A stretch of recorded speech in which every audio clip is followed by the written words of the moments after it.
Good morning, everyone. My name is Jenny Druces with JPMorgan Chase's Global Philanthropy team. My colleagues and I are excited to be here today in support of this very important work at this pivotal time for our nation and our city. I'm sure we can all agree that 2020 will go down in infamy, defined by challenges we could never have anticipated when the clock struck 12, ringing in the new year. COVID, social unrest, the economic downturn, wildfires on the West Coast, and an overactive hurricane season are just some of the many obstacles that we have had to face. However, though we have all been impacted, it has been painfully obvious that some communities are much better positioned to navigate these challenges than are others. Back in 2019, the JPMorgan Chase Institute issued a report which highlighted that 44% of New York City small businesses had less than 14 cash buffer days, and that the situation was more dire in Black and Hispanic communities. In fact, 95% of small businesses in majority Black communities and 89% in Hispanic communities operated with a cash buffer of 2 weeks or less. Studies have also found that minority businesses are less likely to receive traditional bank loans or receive lower loan amounts and higher interest rates. 2020 has magnified these disparities. Research by the University of California, Santa Cruz, and a report by the National Bureau of Economic Research found that early on in the pandemic, 41% of Black-owned businesses, some 440,000 enterprises, were shuttered by COVID-19, compared to just 17% of white-owned businesses. Additionally, the Federal Reserve Bank of New York shared that although nationally, there is a positive relationship between COVID incidents and the share of a county's businesses that are Black-owned, the geographic distribution of PPP loans did not reach these hardest hit areas. For example, only 7% of firms in the Bronx and 11.3% of firms in Queens, New York, received PPP in comparison to the national estimate of 17.7%. These lack of resources constricts the growth of business and highlights the structural nature of these issues. As it reads on the JPMorgan Chase website, we're owning our part in this. We're committed to racial and social justice. It's about one student, one neighbor, one small business, and one community at a time. So on October 8th, we announced a new incremental $30 billion business-led commitment to advance racial equity. The firm will harness its expertise in business, policy, and philanthropy over the next 5 years to address key drivers of the racial wealth divide, reduce systemic racism against Black and Latinx people, and support employees. These new commitments are focused on, 1, promoting and expanding affordable housing and homeownership for underserved communities. 2, improving financial health and access to banking in Black and Latinx communities. 3, accelerating investment in our employees to build a more diverse and inclusive workforce. And 4, growing Black and Latinx-owned businesses. That is what makes me excited about this work. It's so timely. Next Street and Common Future, in conjunction with Progress Playbook and CGR Consulting, conducted a 5-month research and community engagement process. They worked with an advisory council of over 50 leaders from across the city to inform the findings that we will share today.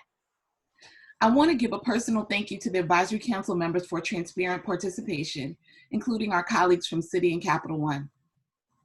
We hope that the recommendations put forward through this work will create meaningful change for small businesses owned by people of color throughout the city.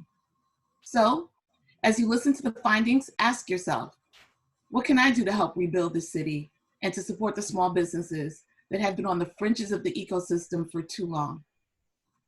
I know some of you have already begun to innovate and provide much needed services.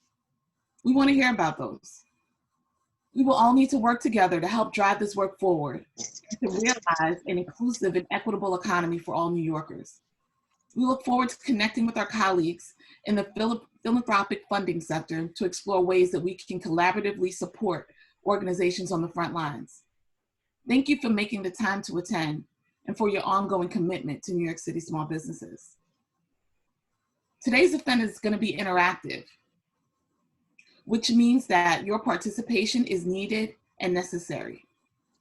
We want to hear your voice because that's the only way that we're going to move forward together. As a first step, we're going to ask that you complete a brief survey. The link is in the chat. The results of the survey will be shared later on in the event.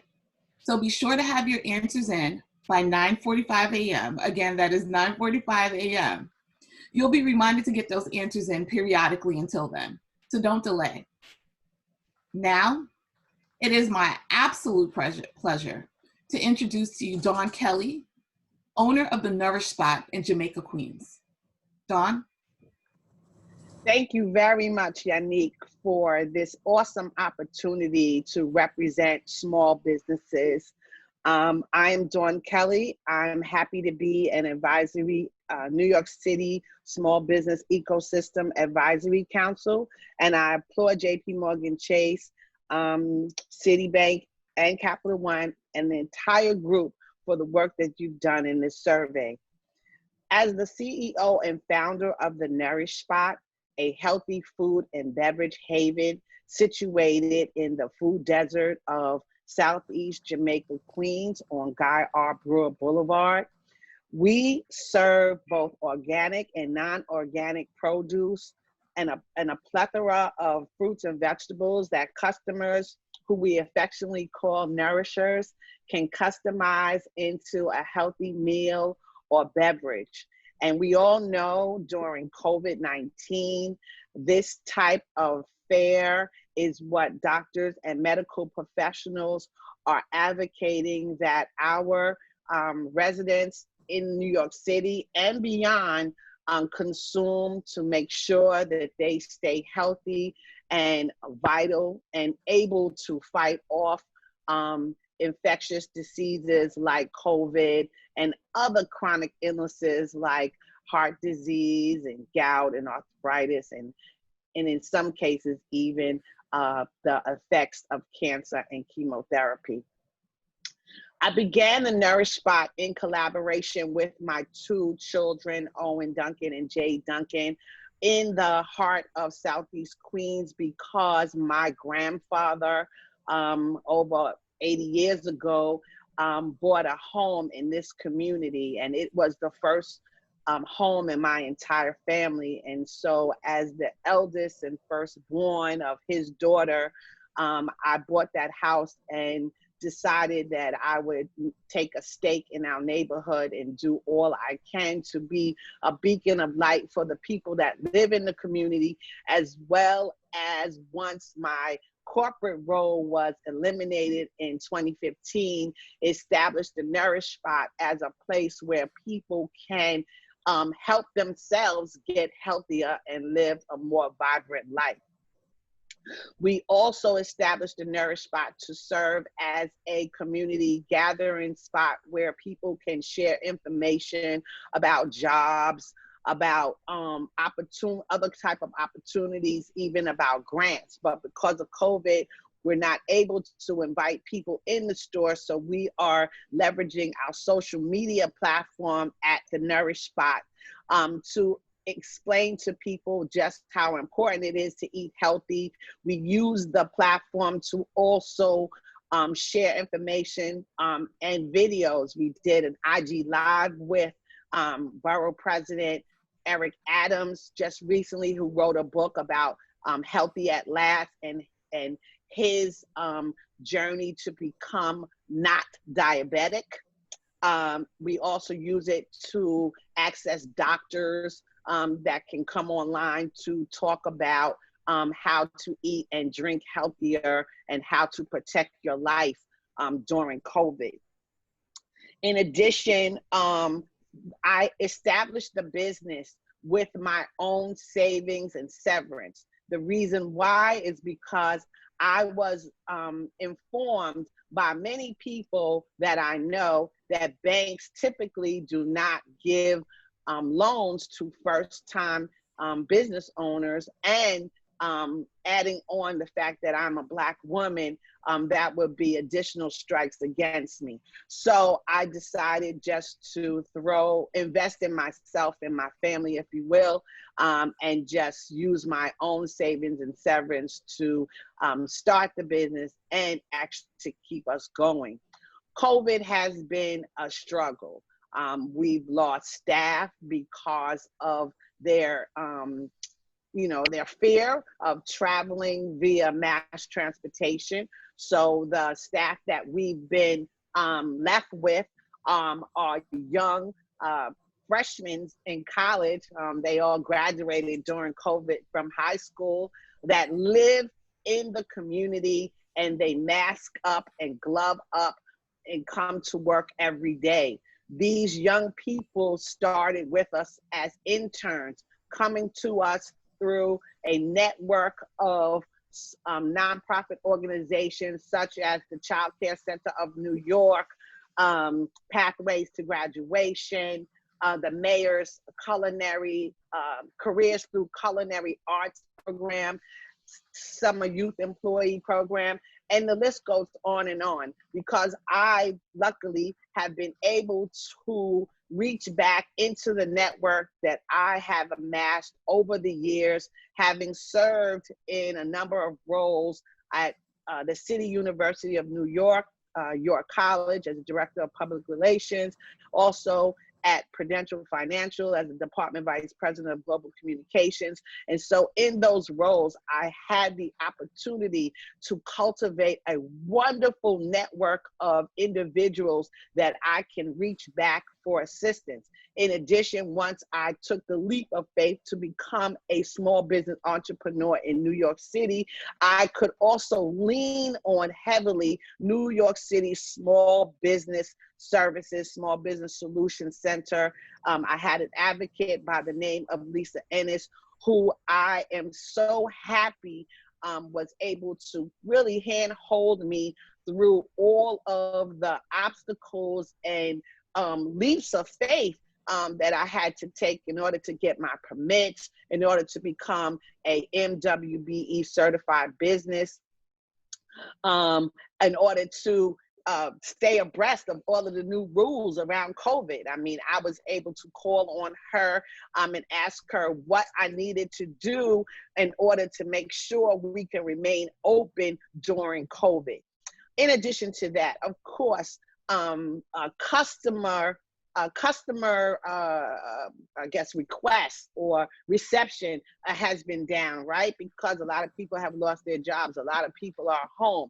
And so we've been able to also apply for grants. And so I'm really, really happy that New York City had the RRP grant, as well as other organizations, LISC, and other financial services firms have been offering grant money to help small business owners like myself and those that I have, encouraged and motivated to apply for grants as well, to actually receive these grants. Another good ally for us has been the Greater Jamaica Development Corporation and the Jamaica Bid.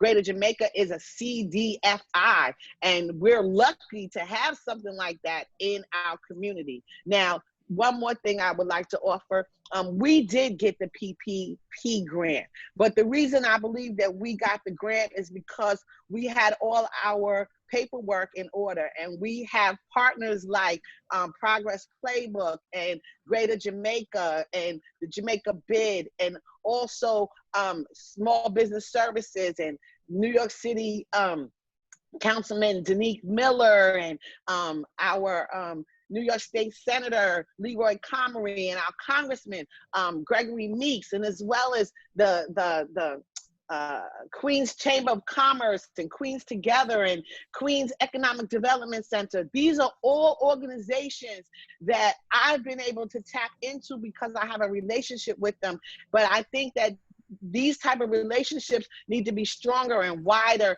and more accessible to people that are not aware of who they are. It takes a village, not just to raise a child, but to keep a business vibrant in a community. And so I'm just really glad that this organization, this committee was interested in what I had to offer in terms of how New York City could better serve small businesses like mine in these communities. Listen, if you walk down the street of God Brewer, many things are closed. You know, we also serve as a place of stability, showing people that New York City is still alive and well. We may be a little hampered, you know, we may be walking a little limp, but many of us are persevering and trying hard to make sure that we're doing our part to keep the economy going, to make sure that we are paying our staff members a reasonable wage so that they can help their families and they can pay for school books in college. And also that I can continue to go to stores and source inventory that customers can customize and develop into menu offerings that can serve them. Dawn, thank you so much for your passion. It is evident. I mean, thank you for representing small businesses the way that you do. And it's really small businesses like this, which are, you know, our reason for being here and the reason for actually doing this work. So now I would like to turn things over to Sydney DeToy from Next Street and Tracy Lewis from Common Future to walk us through the findings. Thank you, Janique. Good morning, everyone. I'm Sydney DeToy, and I'm a director at Next Street and co-led the research team for this work with my colleague and partner, Tracy Lewis. Before we get into the depths of the research, I want to recognize all of the people that helped make this work happen. The research was driven by Next Street, a mission-driven firm that revolutionizes how clients provide capital, customers, and capabilities to small businesses, and Common Future, a network of leaders rebuilding an economy that includes everyone. We partnered with Lloyd Cambridge of Progress Playbook and Cheryl Rosario of CGR Consulting to engage the local community to help guide and shape our work. Lloyd and Cheryl convened an advisory council of over 50 individuals. And as you can see from this list, that advisory council stretches into all reaches of the city and covers a broad perspective of communities and neighborhoods. This work was generously supported by JPMorgan Chase. Thank you to everyone who played a role in this work, and especially to our advisory council. Your efforts will help create a better future for small businesses owned by people of color in the city. I'm going to share a highlight reel and really just the most salient findings of our research this morning. We will send you the full report later on today with a much greater look at the full breadth of our research. We'll have time for Q&A at the end of our session this morning. If you have questions, please drop them into the chat as we go along. Next slide, please. We engaged in this work over a 5-month period, and we covered 4 different tracks of work. Our first effort was to understand the current state of small business owned by people of color in the city. We then looked at the supporting business support and capital supply landscape. We put those pieces together to understand what were the needs of small business owners of color, where were the gaps in service and capital provision, and what were the greatest challenges that our advisory council needed to solve for. We then worked with the advisory council to develop a set of solutions tailored to the unique conditions of the New York City ecosystem, and we put those forward, and that's what Tracy will share with us this morning. Our research drew on a mix of qualitative and quantitative data. We analyzed over 35 different publicly available sources, including census data, existing white papers, and reports. We collected a sample of research on 100 different business support organizations and conducted 11 interviews.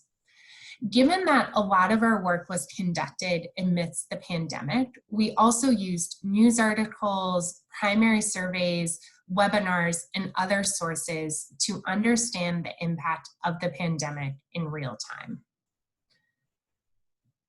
Next slide, please. Our research confirmed that small businesses are truly a critical driver of the local economy. There are 228,000 employer small businesses or small businesses with 50 or fewer employees in the city. There's almost 1 million sole proprietors, and those small businesses together employ 1.6 million employees. When you put all of that together, small business is responsible for employing 37% of New York City's workforce. 37%. The mayor's office estimates that there's almost 50,000 undocumented small business owners, so that these numbers are likely even 20% higher. We know that these numbers are pre-COVID, and they have changed and will continue to change due to the pandemic, which we'll talk about in a minute or two. Next slide. So we all know that New York has an incredibly diverse population, and the city's diversity is one of its greatest assets. Yet, despite this diversity, there are real disparities in business ownership and revenue. We know that people of color own disproportionately fewer small businesses than their white counterparts. And when they do own small businesses, they're smaller, both in terms of revenue and employee size. Black people make up 24% of the city's population, yet only own 3% of employer businesses and account for 1% of revenue. Latina people comprise 29% of the population, yet only own 7% of employer businesses and account for 3% of revenue. So the takeaway from these slides is that small business is an incredibly important part of the local economy, yet there are significant disparities in and challenges for small businesses owned by people of color. Next slide. What do we know about the impact of the pandemic on small businesses in New York? Unfortunately, the pandemic has really amplified existing disparities.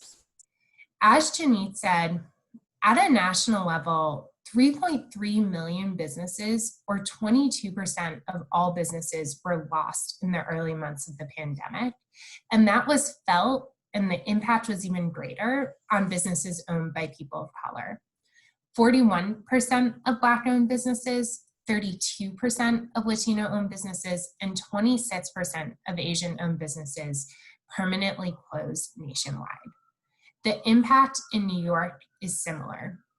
We know that small businesses owned by people of color were disproportionately hard hit by the pandemic. Our research indicated that Black, Latino, and Asian businesses are disproportionately overrepresented in the segment that we call hardest hit. These are the restaurants, bars, coffee shops, hairdressers, nail salons, boutiques in your neighborhoods who have been struggling to survive over the past several months and are consistently wondering, how do I stay in business? Next slide.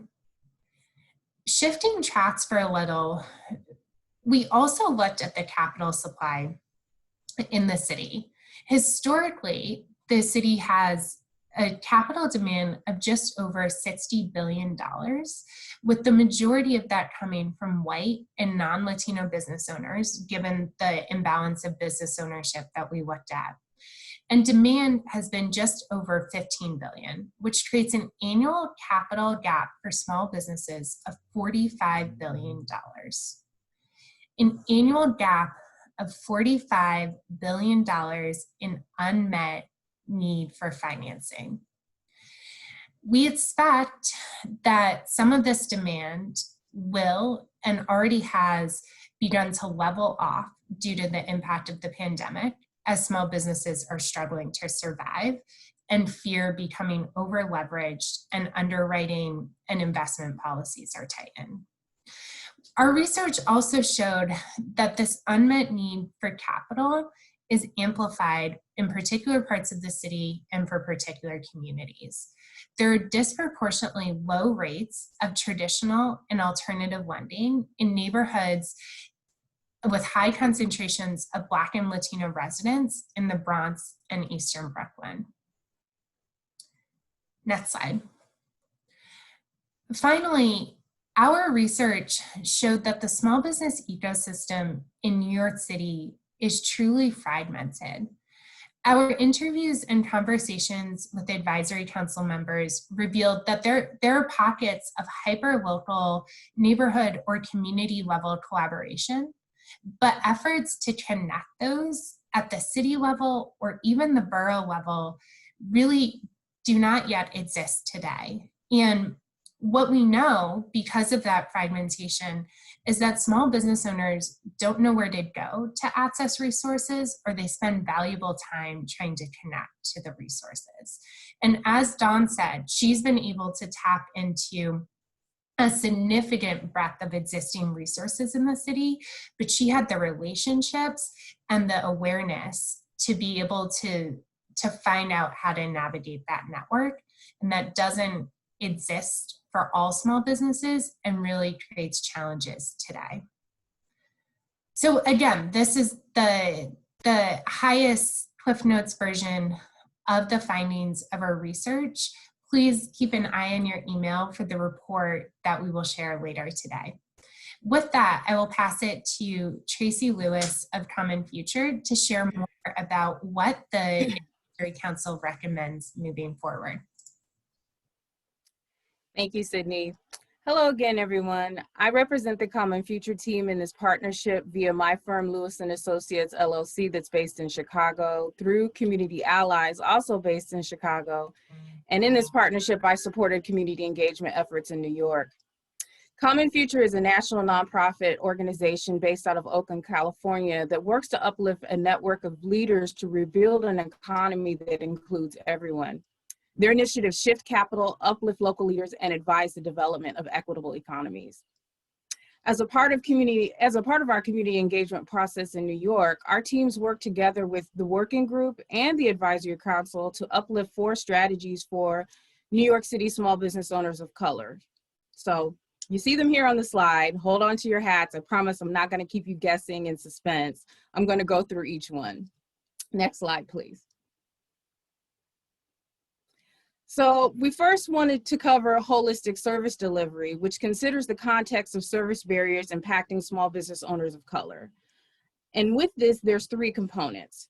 Respectively, comprehensive support accounts for long-term wraparound services. Resiliency programming serves to help businesses recover from COVID-19 and future crises. And affordable, flexible space increases access to affordable commercial spaces throughout the city for small businesses of color, because we know that that's a challenge. New York real estate is expensive. Next slide, please. A continuum of capital, we all need to nod our heads here to acknowledge that access to capital is a significant challenge for business owners of color. I think Dawn spoke to that a little bit herself when she acknowledged that she had to bootstrap herself through business, because there is that cultural dynamic where business owners of color believe that their access to capital is just something that's unattainable to them.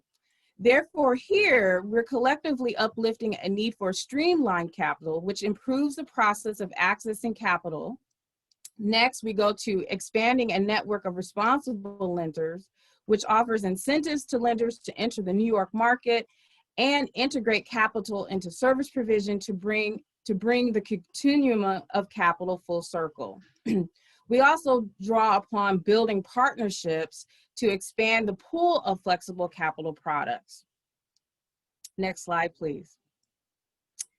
Now we're halfway there where we consider services. We've considered services, we've considered capital. Now we have to think through infrastructure to support the ecosystem. Enabling infrastructure here, we create a digital hub that is owned, emphasis on owned by people of color, that contains high quality resources and supports opportunities to learn and network. A small business purchasing platform aggregates and promotes small business owners of color to increase purchasing from these business owners by large corporations, because we know that that's a gap. So we want to make sure that small business owners of color are uplifted, they're front and center stage so that they can truly shine, because we know that they all do. So this small business purchasing platform promotes these small business owners of color, but we lastly have to connect the dots with policy and advocacy, which legislatively deepens the commitment to make sure that these infrastructure changes happen. Next slide, please. So our last strategy touches upon the drive to connect the dots through citywide collaboration. If we weren't in the throes of a pandemic, this might be a tad easier to imagine, but out of the many things that COVID-19 has done, it has increased the necessity for collaboration and to do so creatively. Therefore, here, we consider deepening small business networks to foster mentorship and meaningful partnerships. We also want to enhance and establish borough and city level partnerships through, again, citywide collaboration to share best practices, innovate, and ensure the provision of high quality services and support. And lastly, because we know New York real estate is expensive, we want to foster affordable and flexible space, which instead of offering up commercial spaces, this establishes a collaborative of funders to significantly scale resourcing for small businesses and relevant efforts to complement existing city funding. So now you can't hear this, but at this time the alarm bells are ringing, which is a signal to let me know that my time with you is done. And on that note, it gives me great pleasure to introduce Lloyd Cambridge of Progress Playbook. But before Lloyd graces the stage, I'd like to remind you again to take the survey link that we placed in the chat. We so wish that we could interface with you face by face by now, but getting feedback from you virtually is how we're going to have to do this today. So we want to learn how you can be a part of this ongoing process. And so with that, I'm going to pass it over to Lloyd to take us away. Awesome. Thank you so much, Tracy. Hello, everybody. My name is Lloyd Cambridge. I'm the founder of Progress Playbook. It's a small business training and economic development consulting company that operates out of New York City. Over the last 5 plus months, I should say, I have had the pleasure of being one of the project leads for the New York City Ecosystem Assessment Project, along with my colleague, Cheryl Green Rosario. So Cheryl and I worked with Next Street, Common Futures, JPMorgan Chase, and dozens of amazing stakeholders throughout New York City to conduct the research, bring a diverse group of stakeholders to the table, and to support the development and the recommendations that were just presented to you all. As I reflect on the ecosystem assessment process, I have come to understand that the failure to really address the inequities in New York City's Black and Latinx communities has cost New York City's economy billions of dollars. And we really have the opportunity to ensure that the city and all of its residents can reach their full potential by building a more inclusive and equitable ecosystem. Black and Latinx business owners can build more profitable businesses that generate wealth, not only for themselves, but their families, their communities, and New York City at large, only if we commit to making the necessary and critical business investments in those communities. One of those necessary and critical business investments that we must make is in technical assistance or holistic service delivery, that was just highlighted in the recommendations. So as a small business program and curriculum developer and technical assistance provider and economic development consultant myself, I understand the importance of ensuring that Black and Latinx small business owners have access to quality and holistic education and services, technical assistance, and mentorship opportunities to compete in New York City, to scale their businesses, and ultimately to generate wealth. So one of my colleagues and friends, Ken Anadomi, he is the executive director at excuse me, at NY Pace. His organization stands out as one of those organizations that delivers the type of technical assistance that New York City's Black and Latinx small business owners need to level up. Ken was also a member of the advisory group for this project, and he will now share more about his organization, its impact, and his insights regarding the report. Ken? Great, Lloyd, thank you so much. And also just a huge thanks to the leadership of this task force, Lloyd, Cheryl, Sydney, Alan Shepard in Chicago, Tracy, just really an unbelievable team of collaborators. Thank you so much. And of course, I've got to give a shout out to this, what I call the straw that stirs the drink, JPMorgan Chase, Janique, and your incredible committed team there. $30 billion over 5 years, just an unprecedented level of commitment and care for our communities. Thank you so much. So NY Pace, we are a nonprofit. We've been in existence nearly 20 years now. Our core mission is to create jobs and sustainable economic development in the underserved communities of New York City. And we do that by providing pro bono consulting, mentoring services to minority-owned businesses. We source our businesses from a lot of the leading incubators and accelerators in the city. One of them we'll be hearing from, Axion, now known as Ascend Us. Let's see, Brooklyn Navy Yard, Harlem Community Development Corporation, Queens Economic Development Corporation, just a lot of the leading entities that are sourcing and then referring entrepreneurs to us. Where do we get our volunteer advisors? Again, from many of the leading professional firms in New York, many of the leading banks, consulting firms, and social impact organizations. The unique value that NY Pace adds, and really sometimes we say it's our obsession, is our number one focus is on the numbers. We feel that if an owner really doesn't understand his or her numbers, they won't have the confidence to scale their business. Owners instinctively and innately they're sales driven. They want to grow their markets. But a lot of times if they don't fully understand their cost structure, it can hurt them. You can get by with it on a small scale, but if you really want sustainability, we really emphasize that there has to be a mastery of the numbers. And we've all seen businesses or business owners that are expanding, that are growing, that are working harder, but that aren't making more money. And a lot of it is because their unit cost structure is somewhat off. And that's really what we like to focus on.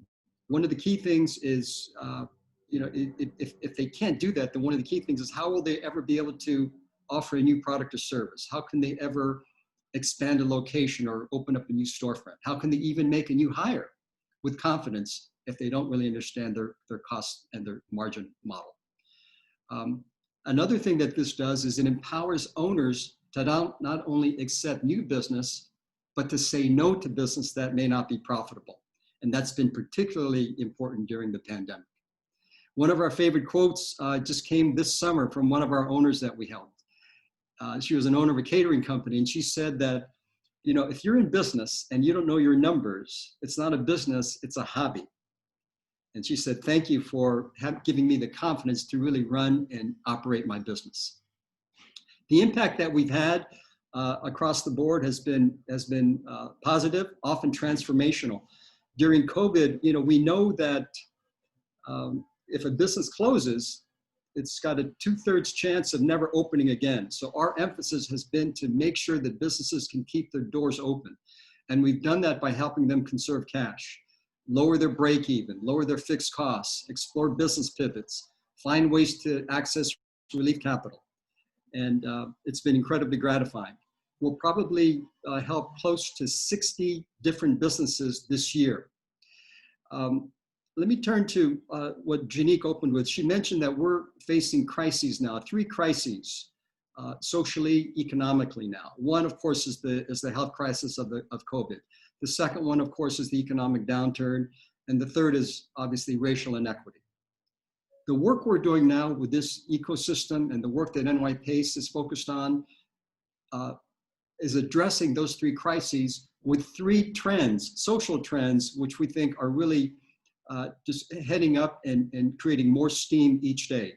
The first one, of course, is the rise of entrepreneurship. We know that the levels of entrepreneurship are higher among people of color than any other demographic, okay?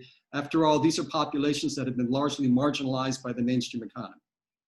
The second major trend is volunteer engagement.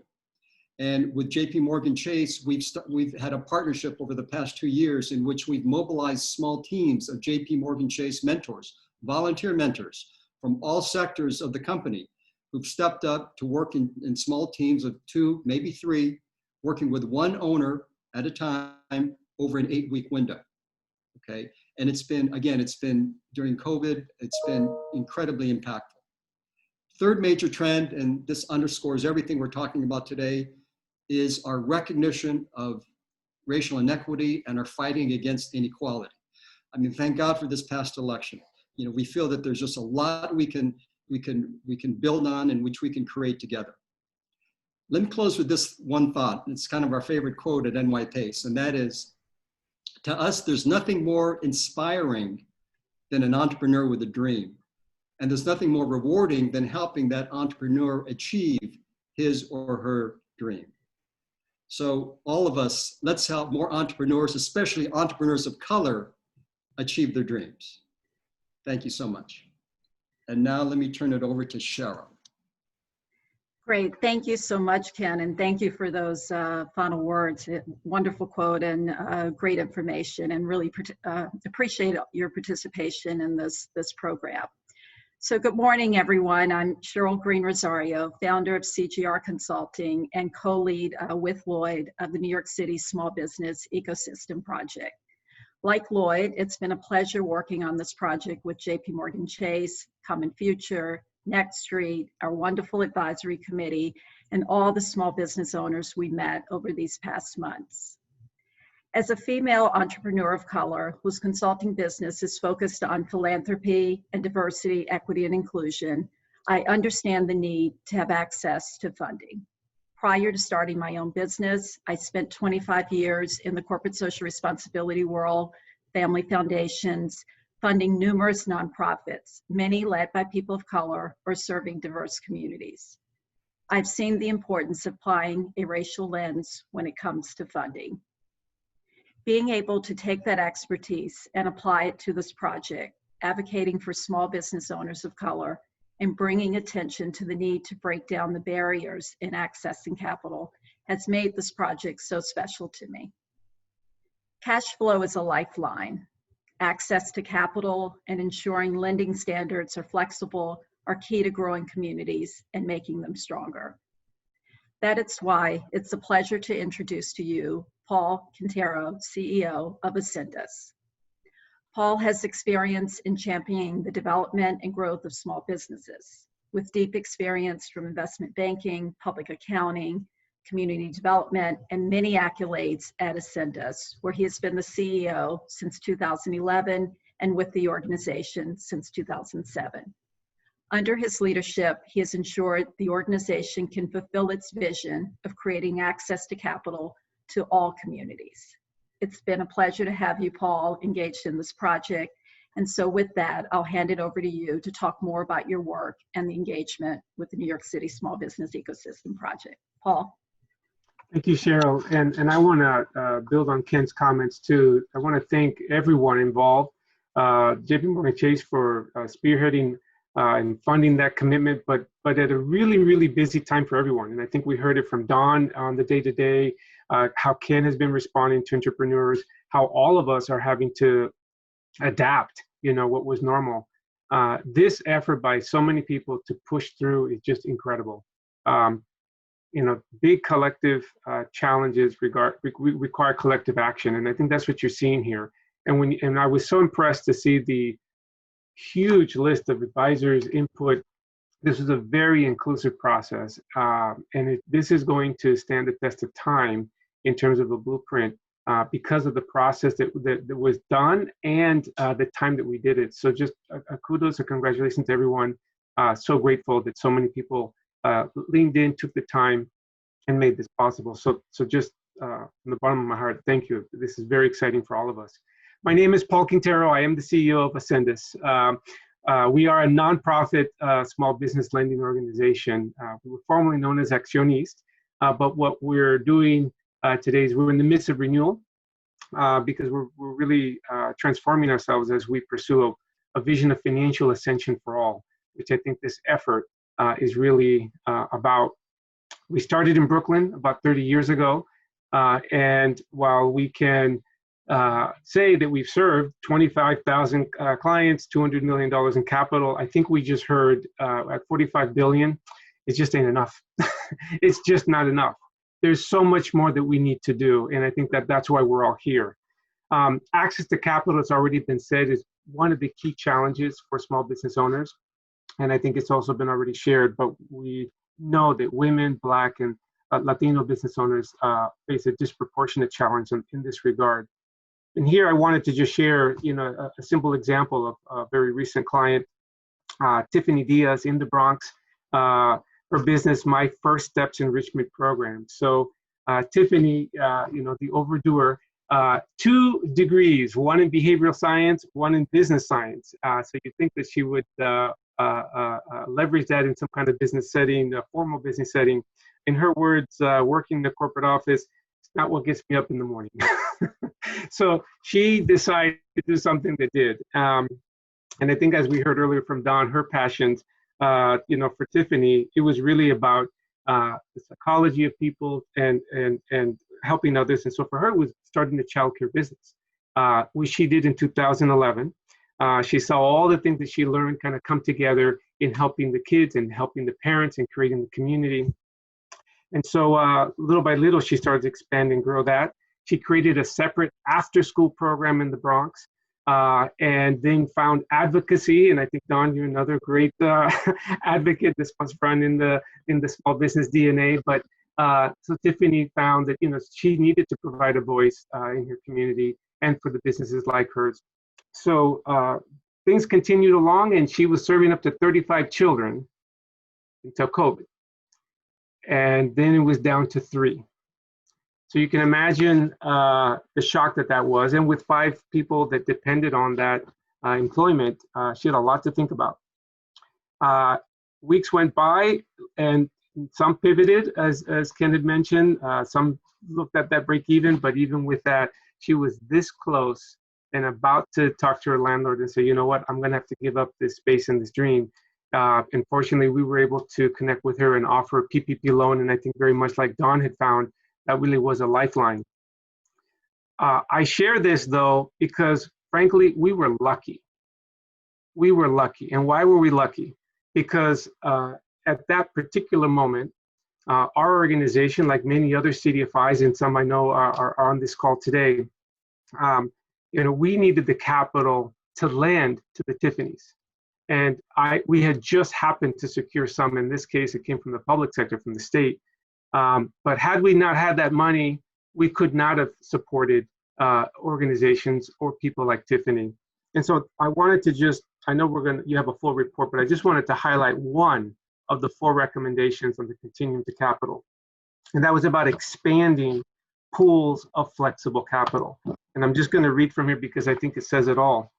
This notion is to foster partnerships between mission capital providers like ourselves, like a company capital, like Bach Capital, like True Fund. There's many, many mission-driven capital providers in the city of New York, but with philanthropic, bank, and public investors to expand pools of flexible, that's what we're going to need this time, not just flexible, but the forms, debt, equity, and grants. And I think you heard all of those in the example that Don shared were really, really critical. So it's not a one silver bullet solves all problems. It's multiple tools, multiple approaches, multiple types of capital that we need to do in order to address this.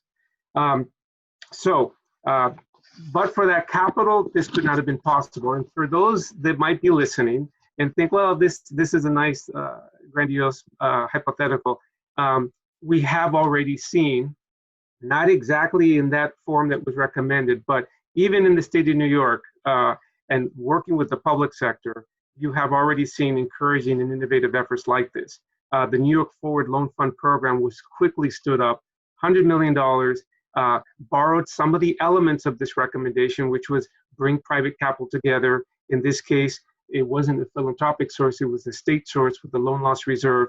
But importantly, like this proposal says, pull together the CDFI mission-led organizations to serve the Tiffany's of the world, because that's where it's needed.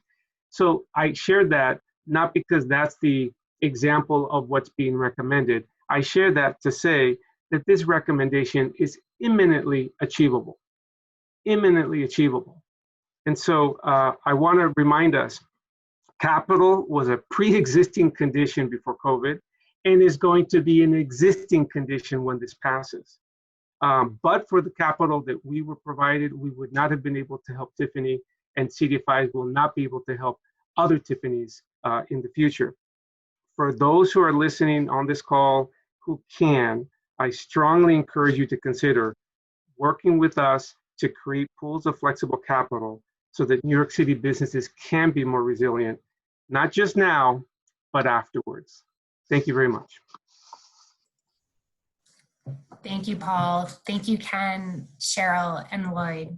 Really appreciate your comments this morning. We want to open up the conversation to you all on the line. If you have a question about something that you've heard this morning, a reaction, or you want to highlight something that you're doing that you want others to be aware of, please drop it into the chat function and we'll start the conversation that way.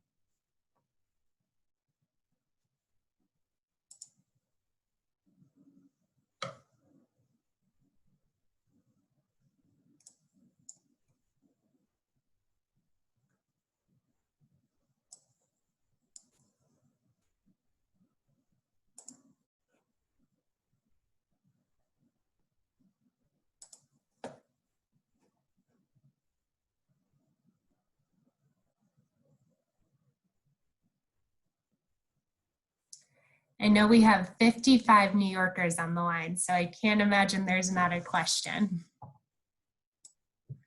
So Gregory asks, will a copy of the slides and contact information for presenters be made available? Gregory, the answer is I think we'll do better than just the slides. We're going to send out the full report, which has a much more extensive layer of detail later on today. And in that email or in a separate email, we can share contact information. Thanks for the question.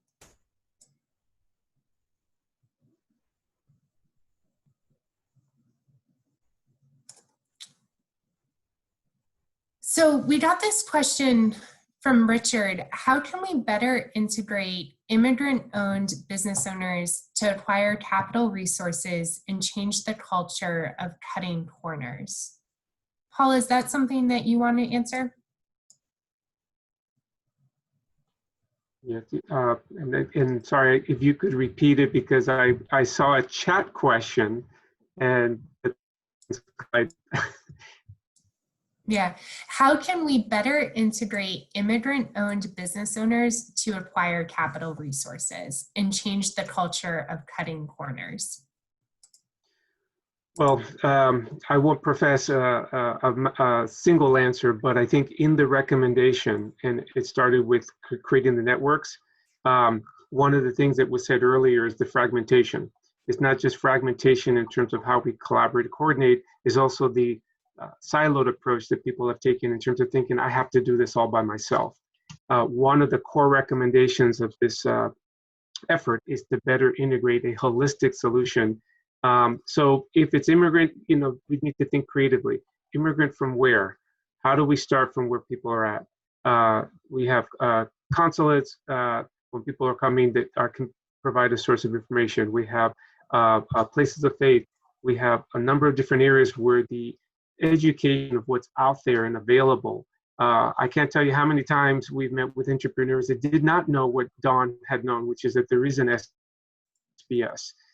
There are just such fundamental gaps because people are coming from the context of the public sector doesn't do anything for me, government doesn't do anything for me, and with that mindset that gets imported, people just assume the same is true here, not realizing that there's so many resources. So the bottom line is we need to create a more networked, a village, as Don had said, and we need to start wherever those first touch points for that immigrant occur and build that connection chain all the way through and let people know these resources, because unless you're aware, I think we will continue to perpetuate it. That takes effort. Not saying that's easy, but connections are really, or the network that we're trying to create here is really what's needed. And if we have that, it'll be a step in the right direction. Thank you, Paul. And we got a question, similar question from Colleen and Christina, which is, what are next steps or action items that can be taken in response to these findings? And how do we anticipate ecosystem stakeholders collaborating to advance these recommendations moving forward? I'm going to look to Janique and Tracy to answer this question. One of you want to share a thought in response to these questions? Sure, I'll jump in, and Tracy, it'd be great if you can jump in as well. So I'm going to speak specifically to the funder community. One of the things that I think that was most surprising to me before even the COVID pandemic were the lack of funders that support the small business ecosystem in New York City. I think before the pandemic, you can count them all on one hand. And so I think one thing that we can do collectively as funders is to come together and form a table that supports the small business ecosystem. And with that, we can collectively bring our individual expertise to the table, the projects that we all support. And I think by having a more coordinated funder network, we can drive greater impact, similar to what they do in workforce, similar to what's done in financial health, similar to what's done in affordable housing. I think that's something that's sorely lacking and that we can collectively work on together. Thank you, Janique. Tracy, anything that you wanted to add from your perspective? I just think, in addition to just building on that funder collaborative, building upon and creating a collaborative of business support organizations is also essential, with connecting service delivery, with building cultural competency at the hyper-local level, so that the services that are delivered are in languages and in terms and in manners that immigrant business owners and just all business owners that come from a variety of ethnic backgrounds can understand and connect with. Thank you, Tracy. And I got a couple of questions around how do we use this COVID crisis as an opportunity? So both to elevate the small businesses that exist by people of color, and then also create opportunities for new businesses to be started by people of color. Any panelists who want to jump in and share your perspective to that? Ken, I saw you come off mute and then raise your hand. So we'll go to Ken and then Don. Yes, Sydney, couple of ideas on that. I think one of the key things is we found that with virtuality, we've been able to reach a much larger audience with the same message. So I think that the fact that we can actually help and consult and mentor more business owners, I think that's an advantage. And then one of the other things is I think there's going to be a whole infrastructure of business possibilities and opportunities, creating digital infrastructure for new businesses.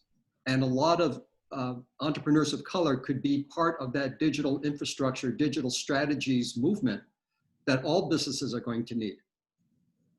So a couple thoughts. Thanks, Ken. Don, I saw you raise your hand.